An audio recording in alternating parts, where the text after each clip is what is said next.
Hey, what's up, you nest of vipers? Troy to the max extreme here. Whew, you got really venomous there. That's right. With the vipers and everything. Right. That's right. Ghost Hunter Dave here. Together, Less venomous. we are Imperius Rex. That's right. Today we're doing a little special blast from the past. Going all the way back to the year of our Lord, 1989. That's right. A little something special happened that year for you. One, yes. you got a baby brother. I did. Number two. The better thing. Yep. Batman came out. Batman 89 to be specific. My favorite movie of all time is getting its 30th anniversary, so stay tuned for a mini review featuring... Oh yeah, Neil's here too. Neil. Neil's also here. Mysterious member. Dinosaur Neil. Come on out, Neil. Come on out. There you are. Okay. We don't have a spot for you yet. Just hunker back. We'll get you... No. Now you want to get nuts? Come on, let's get nuts.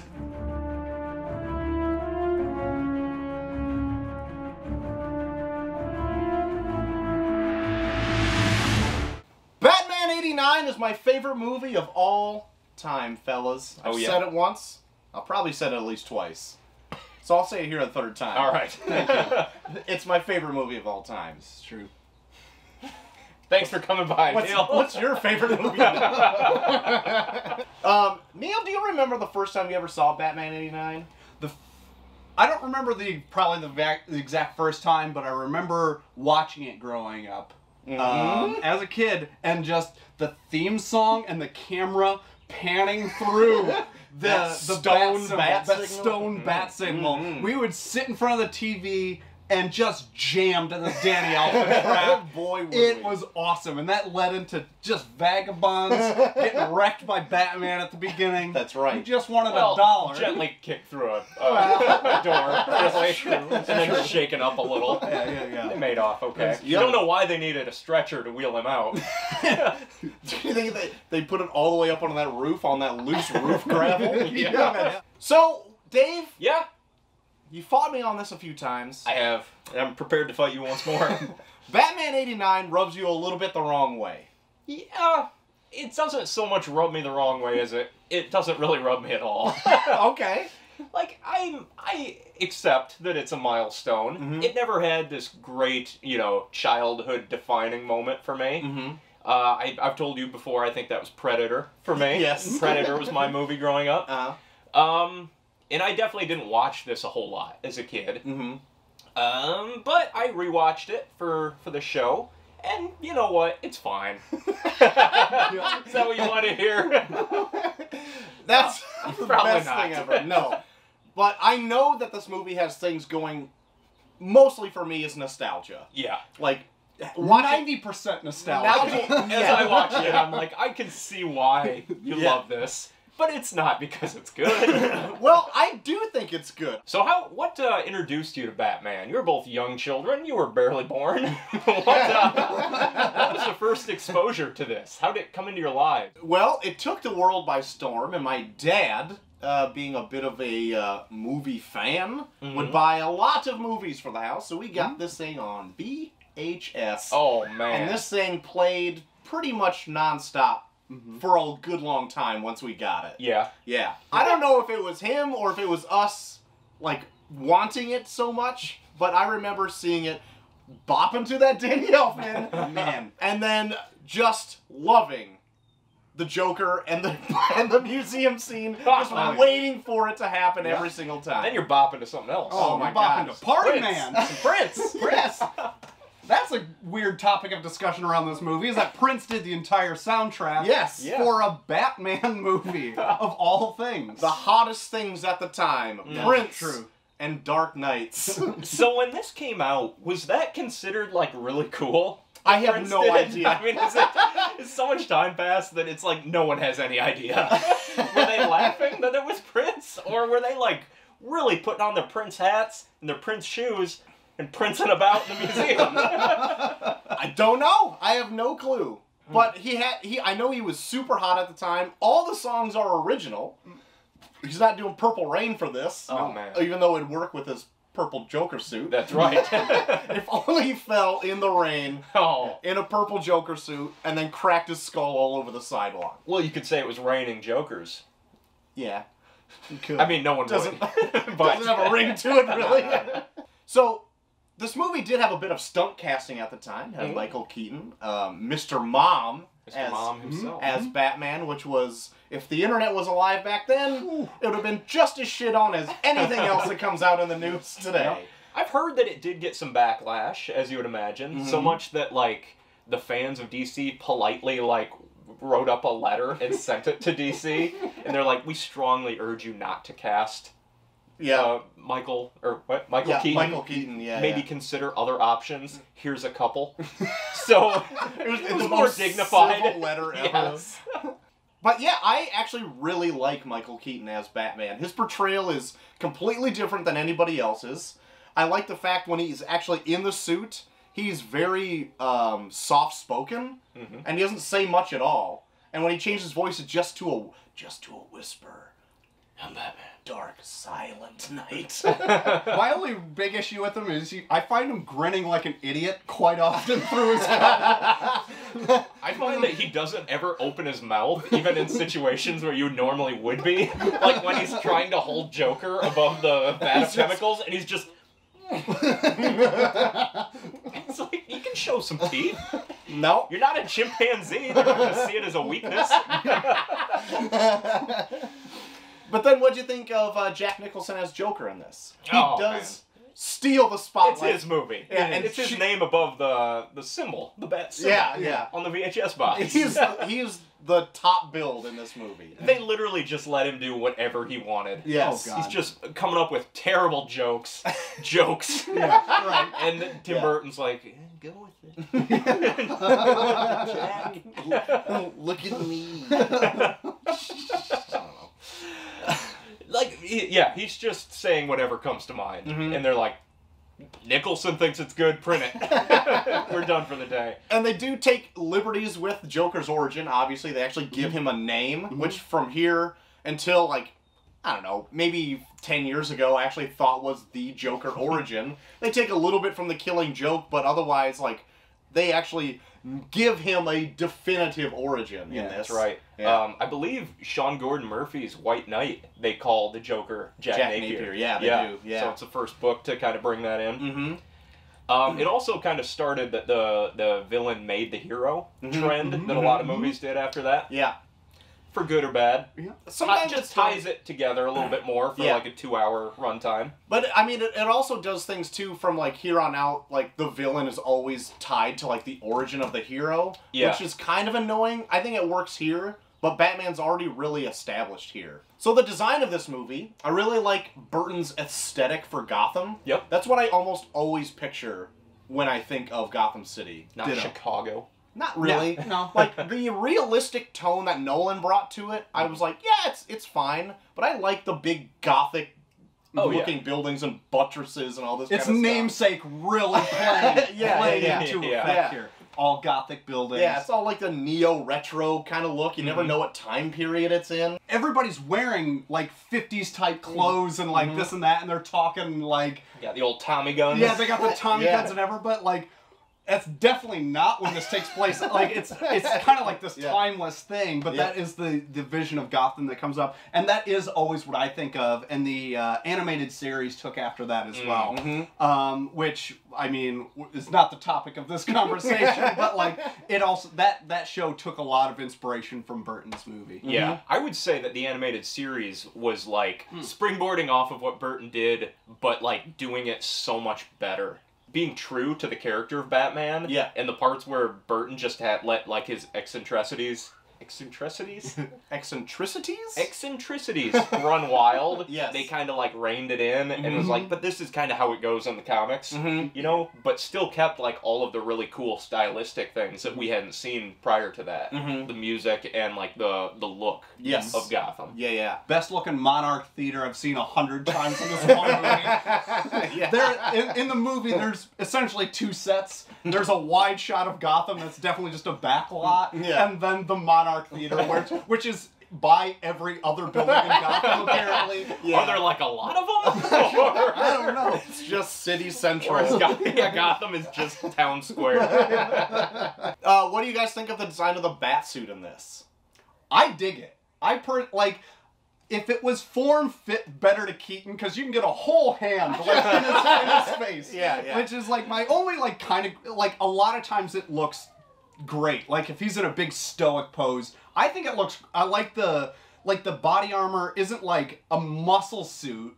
I mean, it kind of is, but it's like it's more rigid. It's not like formed abs and all this. It's kind of got like this plated look. That sweet body armor, and obviously Keaton struggled wearing this suit, obviously with the Keatonitis like back like this, but like design wise, I like it. It's really just a sweet vision of it.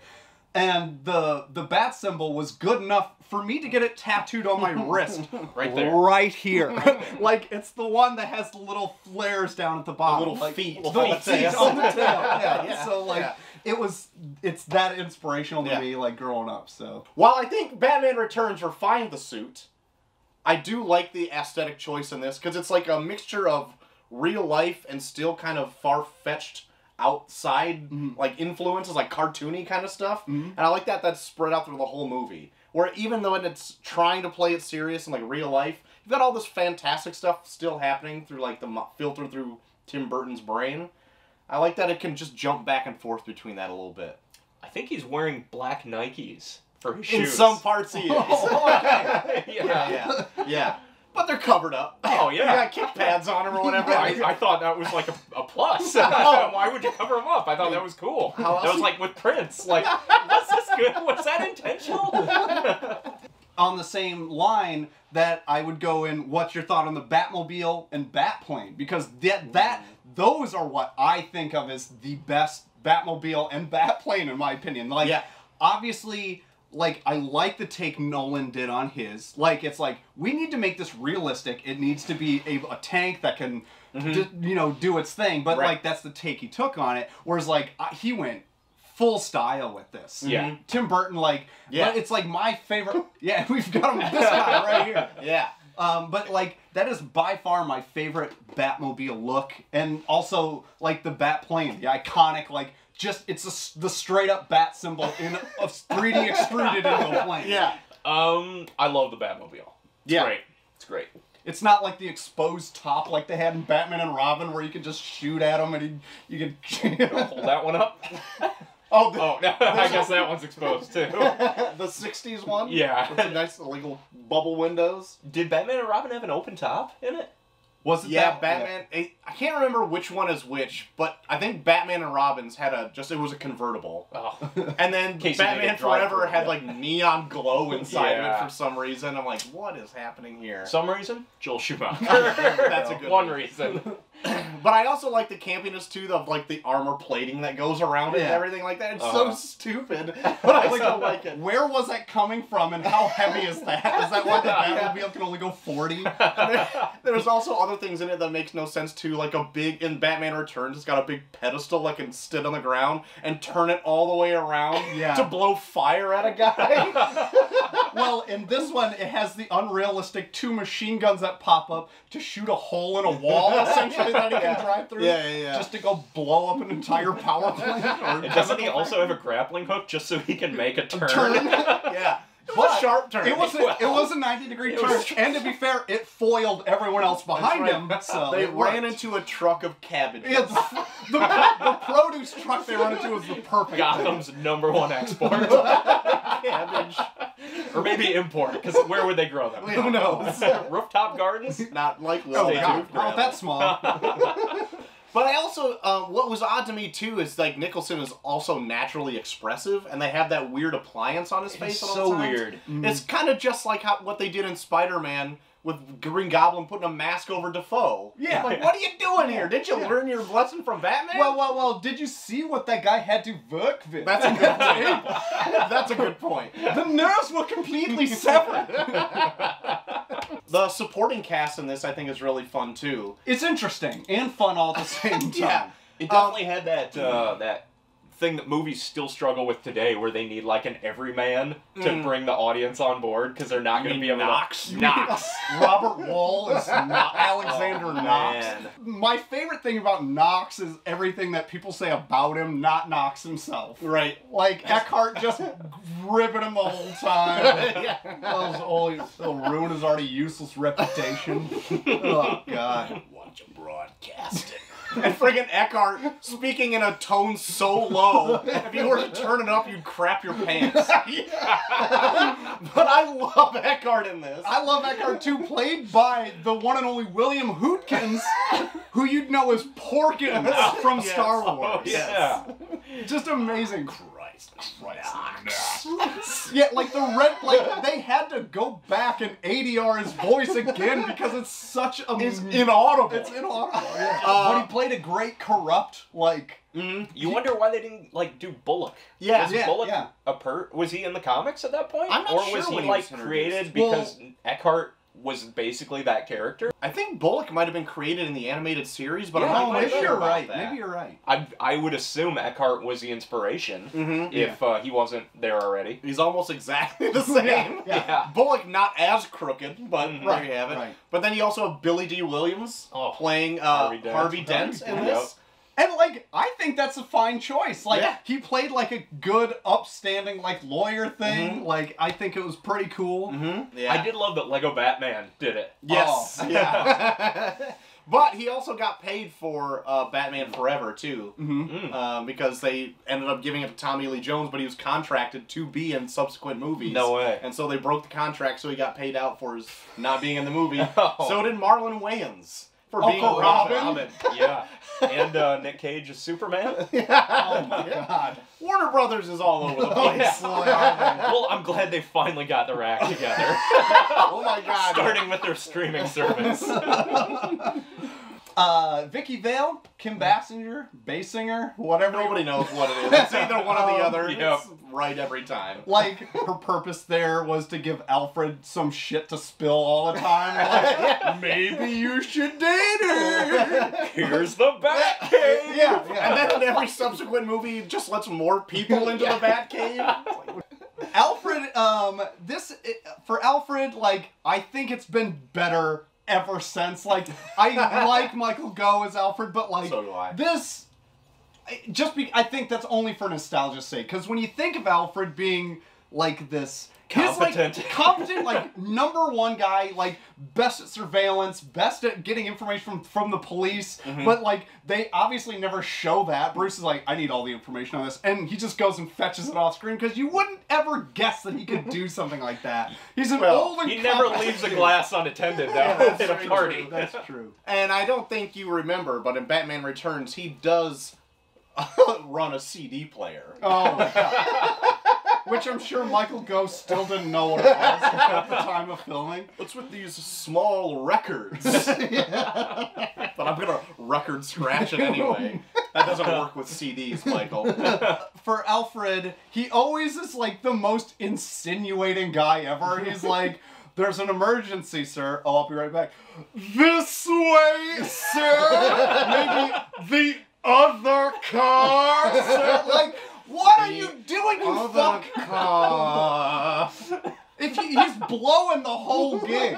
The other suit, sir! Alfred! One thing I'd like to comment on here, too, in this movie is that, like, it's not what you think of as Batman. Obviously, like, none of the movies really ever get this right from the comic perspective. I think Batman v Superman was the closest, I agree. but even then he's murdering people. Right. So it's still like, then he's just the Punisher. He's He's also burning people with hot poker. I like to bring that up anytime I I do. can. You can't get over that branding. Sorry. I don't mind if he, like, just smashes a guy's face into a wall and kills him. But then just to burn him, I'm just like, God. insult to injury, man.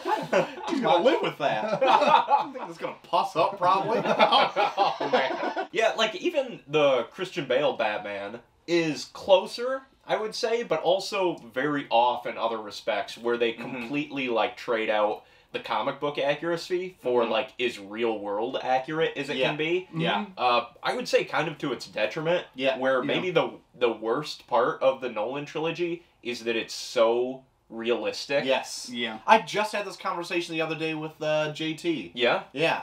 Yeah. It's because we were Yeah, like, you did. I don't know how it got there, but we were like summarizing the Nolan movies, kind of like how we are now. Maybe all conversations lead to those. I'm not sure. But then I was like, I think because it's just so based in reality and doesn't have any wiggle room to get into like a fantastic. So when the fantastic does happen, it's like, this doesn't feel right. When you just can't get rid of a bomb. Yeah. Totally agree. Yeah. Because, like, in the Nolan verse, there isn't a, like, Batman in Batman 89 always has a gadget to save him. Like, he has, and he always can just reach back and grab whatever he wants. Or it just clicks over. Yeah. I was like, how does a belt do that? Yeah. I don't know. Because if he's got a button to switch over, why don't you just grab it? He's like, where's that button to flip He's that holding the grab button. He can't. Oh, that's a good point. Also, like that his grappling hook can't lift more than like 300 pounds. How much do you weigh? 108, I think. Weigh a little more than 108. Calling out Vicki Vale like a total bitch. That was a great dig, though. Great dig. This is still an example of a movie that no one knew quite how to play it serious, so they just threw all these weird little flourishes in. Like the fact that Bruce Wayne just sleeps upside down for some reason. I found that Because GIF on the he's internet Batman. too, and it's now saved to my phone. He's not... No worries about like all the blood going to your brain and you just dying from being hung upside down for hours. And then when the Joker and his mimes attack and Bruce Wayne just stands there dumbfounded and takes a bullet, you're like, how is he even competent enough to put on his bat shoes? His bat Nikes. Yes. If he's just stopped in his tracks at this. Yeah, they play Bruce Wayne as both a big dummy and, like, supposedly the best detective ever. And he's insane. I'm going to get to it because he wants to get nuts. Let's get nuts. I can't believe that line got into the movie. They're supposed to have, like, this most calm, collected guy. Yeah. Batman's not surfing anymore with the Joker. Like, Frank Miller stuff has been out. Like, dark, serious stuff. And Michael Keaton was like, look, if Jack Nicholson gets to do all this, I'm gonna do this get nuts. Give me one scene. I will blow everyone away. Just give me one nut. I also enjoy Batman's fighting style in this. Even though he kills people, he definitely drops that guy down a bell tower. Blade? Yeah, he dropped Blade down a bell tower. But all of his fighting style in this is pretty much one-hit kills. Yeah. Like, I think it makes him come off as a pretty competent fighter. Right. Where that guy's just flipping over that fence, flashing blades at him, and all he does is go like, and then kicks him, like Spartan kicks him into the universe. I love it. Yeah. They kind of carry that into the Nolan movies, too. And that was something that I really liked about it, except when he fights Bane, of course. Yeah. But in Batman Begins, when he, like, first becomes Batman, and he's in that warehouse with Scarecrow's goons, and the guy's taking a piss, and Batman's in the bathroom with him, just watching, and then he comes up behind him and just, like, just slugs him into the mirror, and he's done in one. Yeah. It's like, he winds up and just clobbers these guys. I like that. Where he's like, no, I'm just gonna get it done in one. Yeah. I don't know what happened in the Nolan films where afterwards he does like this weird Krav Maga stuff where it's just like he's always his fighting style's just doing this through a crowd. Like, what are you doing? Swinging more elbows, Alfred. Alfred, get those people out of the back. All in all, back to Batman 89. Yeah. I think it mixes the camp with the seriousness. Obviously, at that time, before then, all they had is Adam West on the screens for them. So this was a huge departure for the mainstream. Took the world by storm. Everyone had Batmania. Oh boy, bad case. Bad case of Batmania. And it really had an effect on me. I still hold it up as one of my favorite movies of all time. Second. And I will approve it. It's got my stamp of approval. So much so that I bought this shirt. It's nice. Thank you. Thanks. I'm not gonna approve it. It can The exist. shirt or the movie? The movie. The shirt's fantastic. The shirt's tops. We didn't talk about Bob. Oh yeah, we should probably talk about Bob.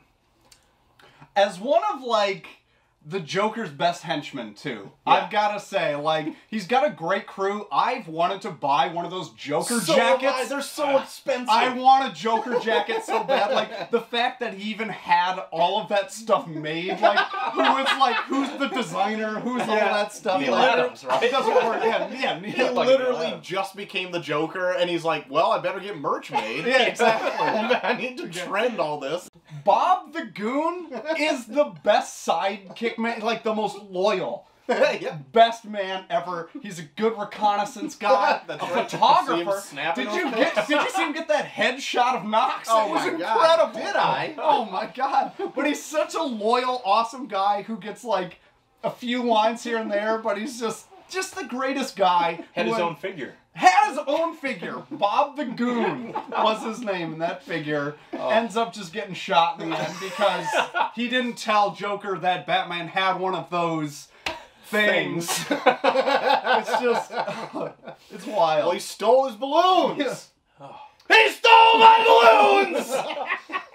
What a specialized feature on the Batplane, too. A thing just to steal balloons. He thought of everything. Literally everything. Gotham Thanksgiving parade. If any balloon goes nuts, he comes through. You want to get nuts? I'll get nuts. And catches all those balloons. As he's shooting missiles and Gatling guns at the Joker, who foils the Batplane with just a giant long revolver. Are you kidding me? Well, the rifling on that had to make that thing so accurate. Are you kidding me?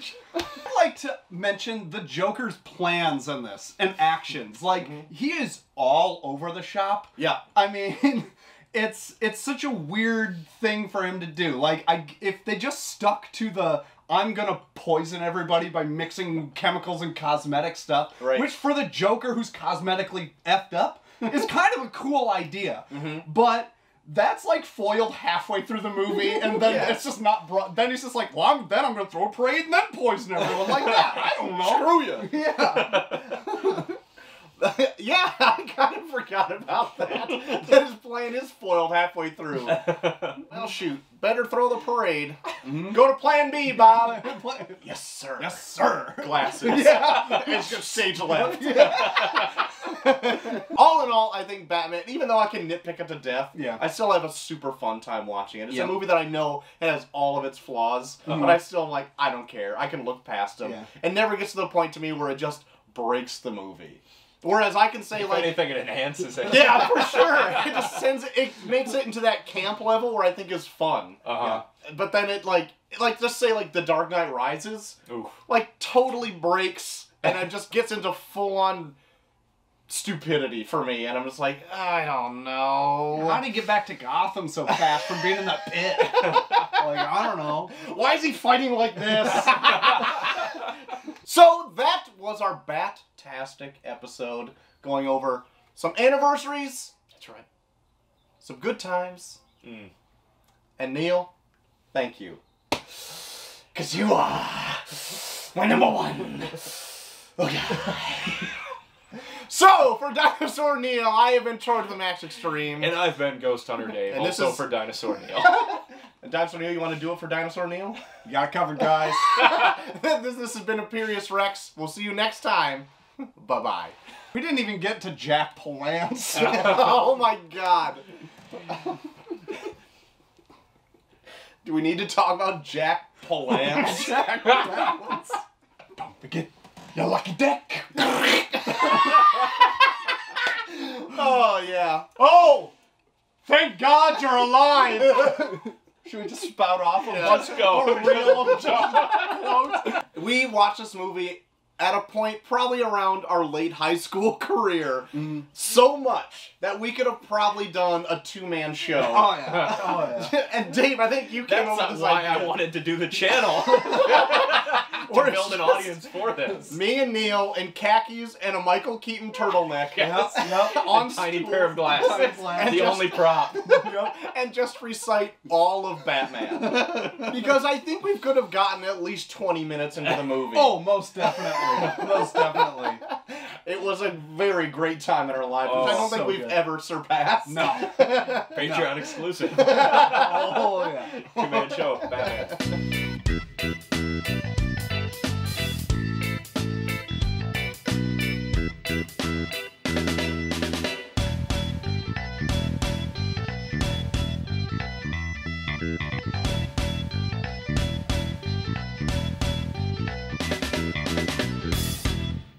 So Batman 89, 30th anniversary this year. Tell us what you think of this seminal work. That's right. And if that wasn't enough Batmania for you, it's also DC Comics' 80th anniversary of Detective Comics, correct? Yes. That's right. So they hit 1,000. They hit issue 1,000 right after Action Comics did last year. Yep. We covered it last year on our 50th episode. We're close to 100 now.